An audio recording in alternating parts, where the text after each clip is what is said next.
Untung diingetin lagi tuh. Aduh, sayang sekali pertanyaannya udah bagus-bagus tapi nggak di-record. Oke, ya. Menjawab pertanyaan dari Bu Anita tadi, kan gini, seperti saya bilang tadi, tingkatannya pertama kali kita bermula dari behavior best safety terlebih dulu, gitu ya. Nah, kita sebelum mensukseskan itu, kita nggak bisa melangkah ke atasnya. Nggak bisa kita melangkah ke selanjutnya, jenjang selanjutnya, gitu. Kenapa? Karena kita masih punya permasalahan di behavior-nya dulu, gitu loh. Ya. Nah, di behavior-nya itu pun kita harus memastikan apa aja yang harus kita pastikan. Yang pertama, observer kita, tingkat kenaikan jumlah observernya, misal karyawan kita ada 3.000, ya paling tidak kita harus memiliki 2.500 observer. Kenapa? Karena tiap-tiap dari mereka, itu kan berarti kalau 2.500 sudah 50% dari mereka saling menjaga satu sama lain. Betul nggak Bu Anita? Betul, Pak. Nah, jadi saya mengobserv Bu Anita dalam bekerja, perilaku Bu Anita aman tidak, segala macam. Bu Anita pun juga saya dalam bekerja, Bu Anita menilai saya, atasan saya menilai saya gitu. Semua. Gitu. Jadi apa namanya? Kita saling menjaga satu sama lain gitu ya. Itu tujuannya perilaku itu tuh seperti itu. Gitu. Nah, sesudah itu sukses, baru masuk ke penilaian yang namanya safety leadership. Oke. Leadership dinilai dari mana? Dari cara kita menangani kasus-kasus yang ada di BBS tadi. Gitu. Misalnya langkah metode intervensi apa nih yang kita lakukan kepada pekerja kita gitu.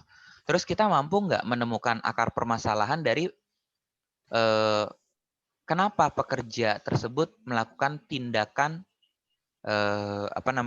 unsafe behavior atau at risk behavior gitu. Lihat di form yang dibahas di grup tadi itu kan cuma 2 dia. At risk behavior sama tadi yang Bu Anita bilang yang dijawab sama Pak Imam itu sama safe behavior. Sama safe behavior. Safe ya, aman sama at risk. Sedangkan unsafe behavior-nya nggak ada di situ. Gitu. Itu kan satu kekurangan ya. Nah, buat teman-teman yang sudah belajar, teman-teman juga bisa menilai gitu loh. Oh, jadi gini, Pak Bu. Sebenarnya sih saya pengennya banyakan interaksi seperti ini gitu. Kalau interaksi seperti ini, ilmu kita, wawasan kita akan terbuka semua gitu. Kalau ilmu-ilmu apa yang tadi gambar-gambar itu gampang Pak Bu, gampang. Carinya di internet juga banyak gitu. Nah, ini kesempatan kita bertukar pikiran, saling membuka wawasan satu sama lain. Nah, itu kan kurang tuh tadi tulisan orang itu gitu kan. Sheet-nya orang tadi itu, checklist-nya orang tadi gitu loh. Bapak itu bisa tambahkan. Dan tolong jangan dibiasakan juga. Jadi ini kebanyakan para safety nih kayak gitu. Ada template, dicontek, terus dia gitu diterapin. Tapi tanpa mengetahui esensialnya gitu ya. Itu tuh apa gitu. Terus nggak semua caranya menilainya seperti itu. Oh, mentang-mentang ada rumusannya, wah keren nih kayaknya. Enggak. Bapak Ibu juga boleh ganti kok cara menilainya. Metodenya ada banyak. Proses perhitungannya kualitatifnya juga ada banyak gitu. Jadi nggak hanya itu saja gitu loh. Ya. Nah, begitu. Jadi tadi ketika ditanya siapa tuh yang nanya Pak Obed ya, Pak Obed nanya terus dijawab sama Pak Yusuf. Thank you Pak Yusuf sudah bantu. Cara mengisinya ya tinggal dicek-cek aja, dikasih tik gitu loh. Itu betul Pak Yusuf bilang. Gitu nanti habis itu dihitung berapa jumlah yang ada di at risk, berapa jumlah yang ada di safe gitu. Nah, nanti dihitung persentasenya ya. Begitu itu simple. Sesimpel itu gitu. Nah, tapi dilihat yang ini. Ini perilakunya apa? Tentang driving. Dia fokus tuh tentang driving. Gitu kan? Ya. Nah, nanti ada lagi perilaku apa lagi yang Ibu mau ibu bapak mau fokusin untuk dirubah gitu. Nah ini kenapa dia driving? Karena kebetulan mungkin ini perusahaannya perusahaan logistik gitu yang banyak banget pengemudi gitu kan. Tapi kalau yang dikonstruksi driving bukan prioritas utama mungkin gitu loh. Ada perilaku yang lebih dipentingkan ya kan dari ketimbang mengemudi gitu loh. Nah, itu di list perilaku prioritasnya dari mana? Ya dari jumlah insiden yang terjadi. Gitu. Rata-rata insiden yang terjadi di tempat kita nih apa yang terbesar gitu. Nah, habis dari situ baru kita tahu perilaku mana yang perlu diperbaiki. Begitu, Bu. Ya. Itu perilaku. Nah, terus kan tadi katanya kegiatan-kegiatan program-program apa saja yang sudah berjalan di perusahaan itu terkait dengan safety. Ya itu mah udah jelas gitu loh. Pokoknya perusahaan itu nerapin sistem manajemen apa gitu. Nah, kalau sistem manajemennya itu yang misalnya SMKK konstruksi gitu ya. Sistem manajemen keselamatan konstruksi gitu. Ya sudah kita ambil klausul-klausul di SMKK tadi lalu kita nilai penerapannya sudah sejauh mana. Di level berapa? Itu biasanya pakai sampai 5 leveling. Boleh nggak 7 leveling? Boleh. Boleh nggak 10 leveling? Boleh. Semakin Bapak Ibu punya banyak level, semakin detail berarti kan kriterianya. Gitu loh. Itu lebih baik gitu. Jadi tidak harus melulu cuma 5 gitu kan. Kebanyakan nih saya baca 5 gitu ya. Nggak melulu 5 gitu. Ibu boleh bikin 10, boleh bikin 20, it's okay. Artinya ada 20 kategori berarti kan di situ gitu. Semakin banyak kategori, semakin jelas detailnya di situ kan, perbedaan-perbedaannya gitu loh, scoringnya gitu. Seperti itu gitu ya. Itu tentang program-program, terus tadi behaviornya sudah tentang safety leadership. Nah, di situ kan tadi di buku tadi tidak dijelaskan gimana nilai safety leadership-nya. Ya kan? Betul nggak, Bu? Iya. Nah, tadi kan saya sudah bilang tuh, cara menilainya dari cara kita menanggapi kasus-kasus tadi. Gitu. Kasus-kasus yang pelanggaran BBS tadi gitu. Nah, ketika sudah diberikan itu penilaiannya di mana? Pada saat memberikan feedback dan perubahan atas perilaku si pekerja tadi. Sukses tidak dia? Kalau dia sukses berarti dia berhasil jadi leader, safety leader gitu loh. Nah, tapi ada yang belum disinggung di situ, climate. Di sana kalau kita sudah mengukur yang namanya SML, itu harus ada juga pengukuran iklim keselamatan kerja gitu loh. Harus diukur iklimnya gitu. Nah, gimana ngukur climate gitu? Ya, climate itu kan itu di departemental seperti tadi slide sudah kita lihat tadi kan gitu. Nah, seperti itu. Jadi kenapa Pak Hermawan mau bertanya? Angkat tangan. Safety climate sama safety culture apa bedanya, Pak? Beda. Safety culture. Nah, tadi coba lihat di slide. Safety culture itu tingkatannya ada di sebuah perusahaan. Itu organisasi perusahaan. Tapi kalau safety climate itu departemental. Hanya per departemen pembentukannya gitu. Jadi skup culture sudah lebih luas. Tapi kalau safety standard itu di bidang industri gitu. Misalnya ibu industri tambang. Di industri tambang di perusahaan ibu bikin tuh safety standard buat industri tambang dan industri tambang yang lainnya mengikuti safety standarnya ibu gitu. Kayak contoh misalnya saya ambil ya Chevron di oil and gas gitu kan. Dia bikin tuh safety standard Chevron.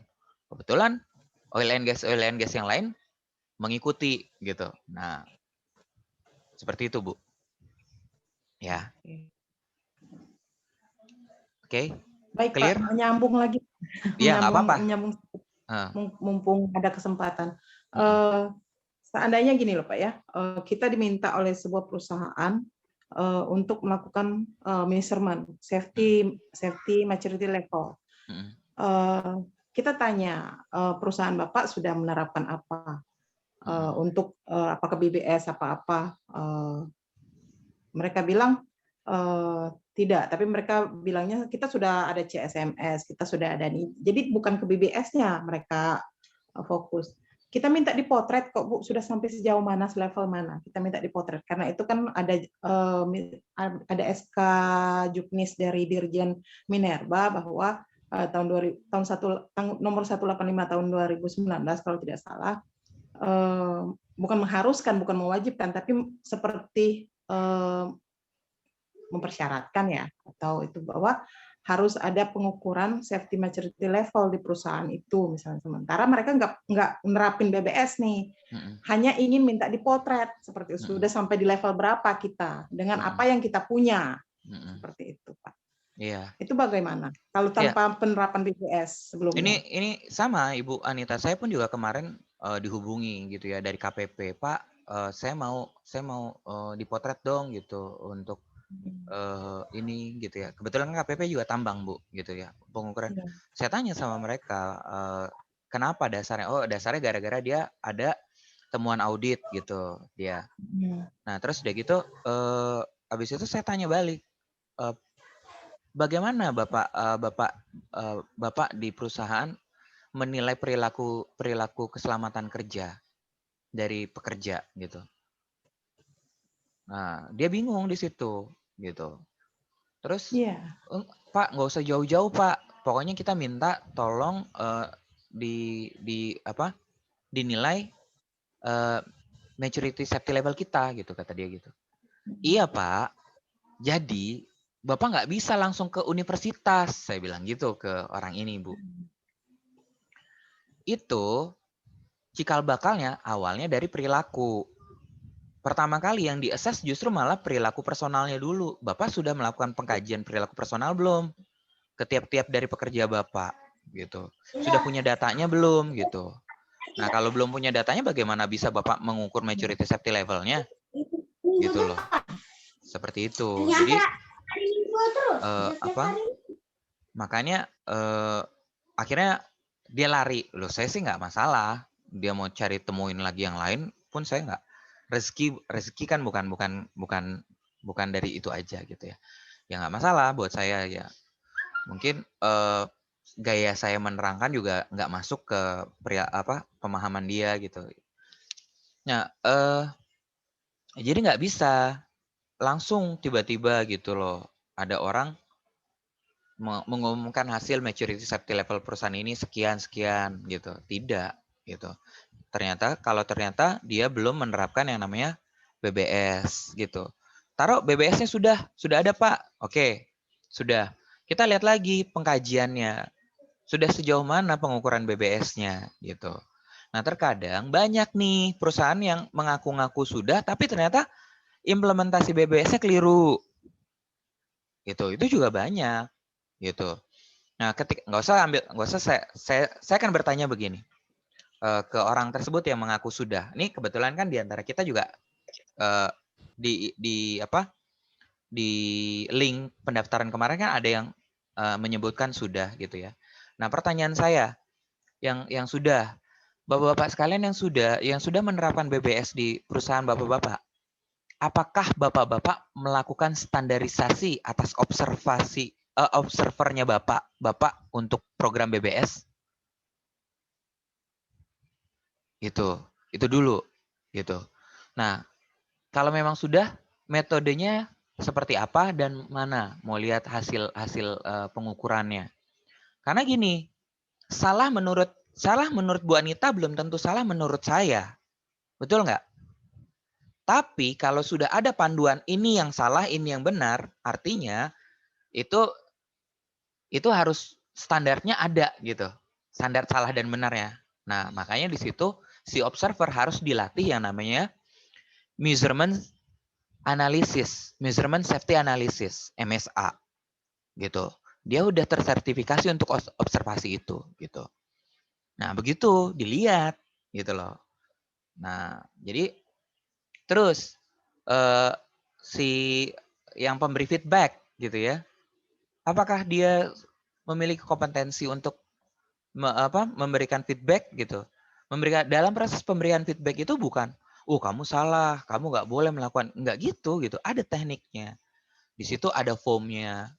Tujuan melakukan feedback apa yang diharapkan, apakah si pekerja memahami kesalahannya, lalu langkah apa yang pekerja akan lakukan. Itu pekerja loh yang dengan sendirinya harus menemukan caranya, bukan si feedbacknya orang yang memberi feedbacknya tadi yang ngasih tahu Bapak harusnya begini, nggak begitu gitu. Jadi penerapan BBS-nya itu sendiri dulu dikuatin. Nah, kalau BBS-nya itu sudah komplit, nah ke atasnya itu mudah narapinnya.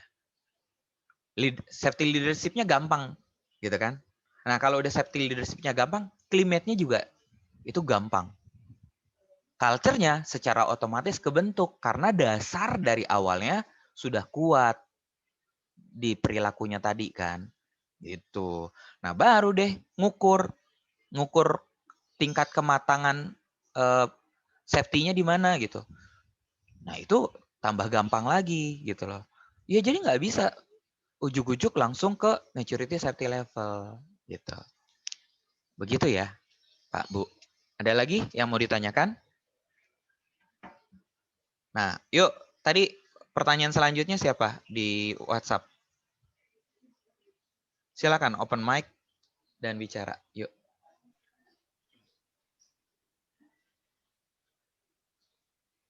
Izin bertanya, Pak. Ya, silakan. Pak siapa? Pak Obed. Rido. Oh, Pak Rido. Oke, Pak Rido. Silakan, Pak Rido. Untuk feedback ini, yang menilai apakah langsung dari HSE atau atasan tersendiri.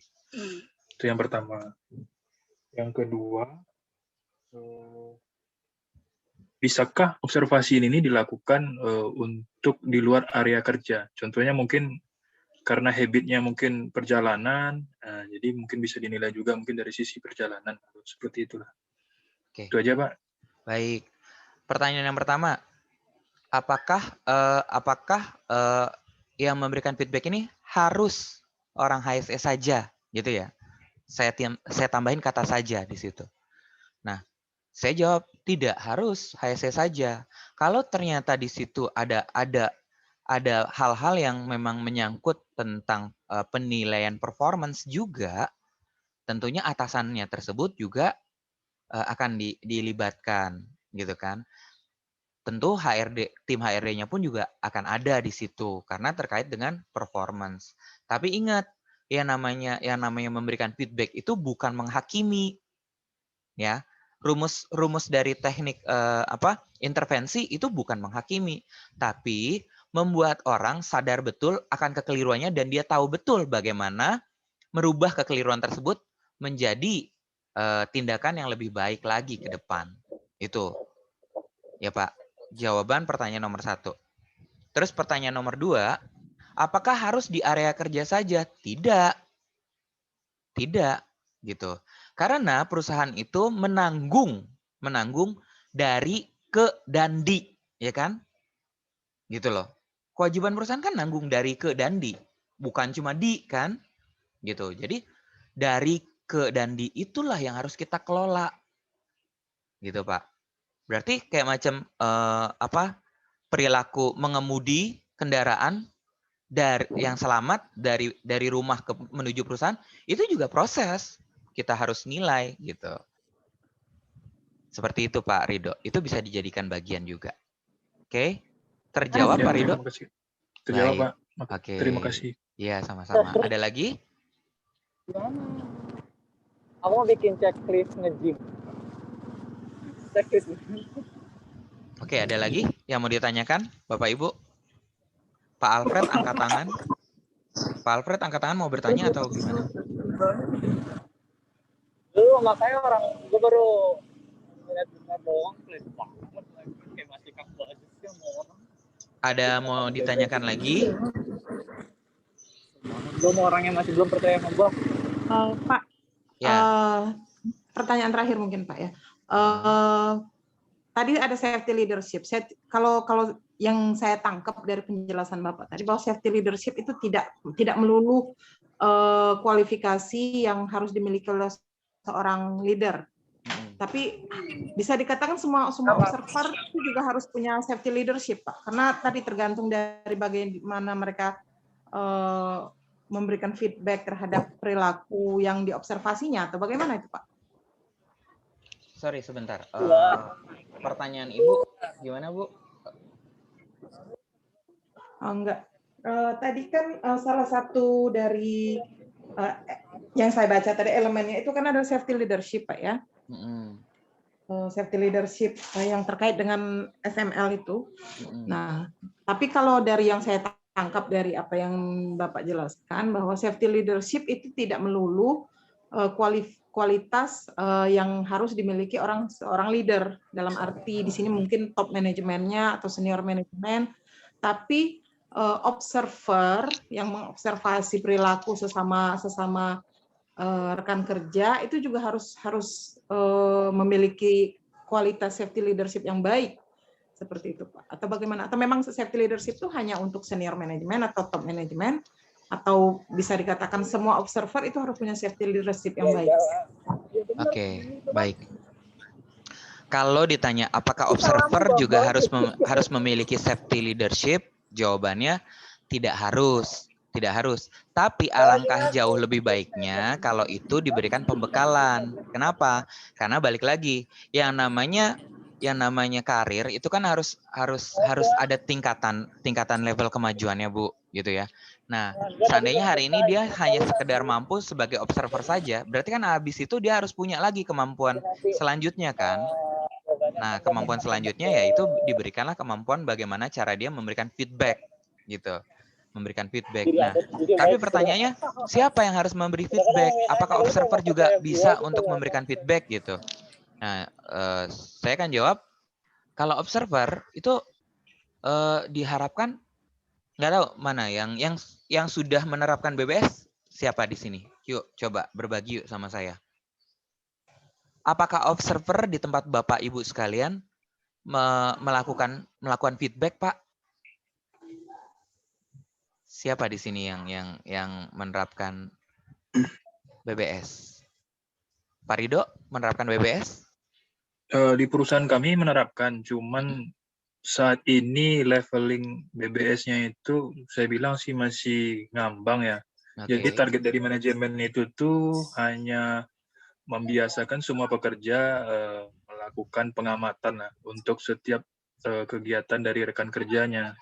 Kalaupun ada temuan yang unsafe, itu akan direcord dan infoin lah di saat manajemen meeting ataupun QIC meeting nantinya, seperti itu. Nah, jadi tahap awalnya cuma membiasakan aja. Oke, berarti itu kan pembiasaan dulu ya, Pak. Nah, pertanyaan saya, si observernya itu melakukan feedback nggak kepada orang yang dilihat dia melakukan tindakan unsafe behavior-nya? Sebagian sih mereka tidak memberitahukannya, tetapi ada juga tipikal rekan-rekan karena memang ingin mendapatkan kata-kata safe-nya itu, jadi kadang-kadang ada diingatkan, tetapi mereka lupa untuk menulisnya di record-nya mereka. Iya, itu udah lumrah itu kayak gitu. Nah, balik ya. Jawabannya tidak bisa, Bu. Jangan, karena observer ya observer. Gitu ya. Pemberi feedback itu adalah orang yang sudah lulus kompetensi di safety leadership gitu. Jadi ada pemodalan di safety leadership itu untuk memberikan feedback gitu. Teknik-tekniknya ada banyak, termasuk NLP di dalamnya gitu. Seperti itu, Bu. Oke. Ya. Ada lagi yang mau ditanyakan? Iya, sama-sama Bu Anita. Ada lagi yang mau ditanyakan? Saya kebetulan dapat pengingatan. Ya, siapa yang mau bertanya lagi? Saya. Ya. Ya, pertanyaan saya sudah ada di WA, Min. Mungkin bisa dilihat ya. Oke. Saya bacakan ya.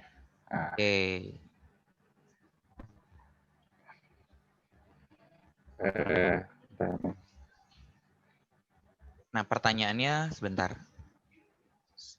Yuk, coba dibacain. Oh ya, ini Min. Ini saya bacakan aja ya. Sudah saya kirim di grup. Izin bertanya, Min. Di tempat tinggal saya itu kan daerahnya industri pertambangan. Saya terkadang memperhatikan ketika para sesama karyawan tambang selalu bercerita tentang pekerjaan ditambah. Terkadang mereka menceritakan profesi orang-orang safety, mana orang safety kadang-kadang membuat mereka selalu dikekang gitu men. Orang safety secara mendadak gitu ke lapangan. Nah, sebagai seorang safety, apa sih yang harus diubah cara pandang terhadap karyawan yang mengeluh tentang hal ini? Nah, dan bagaimana cara yang baik mengedukasi tentang pentingnya K3 terhadap karyawan-karyawan yang ada di tempat kerja. Ini pembuktian dari ilmu tadi yang ada di slide yang kata kita harus ngerubah dari pola safety yang dulu dirubah ke yang sekarang gitu kan. Nah, kan ada tuh safety cop ya, tadi dituliskan kan.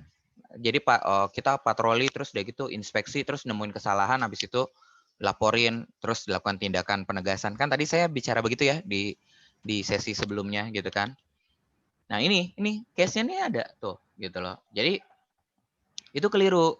Kalau dia mengubah, kalau pengen safety diterima gitu ya, dianggap dia adalah orang penyelamat gitu ya, itu harus berperilaku bahwasanya dia itu sebagai coacher, sebagai orang yang bisa memberikan arahan-arahan gitu loh. Petuah-petuah, bayangin kalau orang yang suka ngasih petuah baik, itu pasti kehadirannya dirinduin orang. Betul nggak? Ketika dia baru sampai aja, pasti, ih Pak ini, Pak sini dong Pak, mau nanya Pak, pasti begitu. Betul nggak? Kemarin si ini begini Pak, kerja begini. Nah nggak taunya dengan melakukan ini berdarah Pak, begini. Itu apa? Misal kejadian nyata gini. Pak, si Amir kemarin ngegerinda Pak, tapi dia pakai sarung tangan kuli. Tahu kan sarung tangan kuli yang berserabut itu Pak, Bu, gitu ya. Nah, nggak taunya kemarin pas dia lagi ngegerinda tangannya hampir kena mesin gerindanya gitu, mesin gerinda putar itu kan.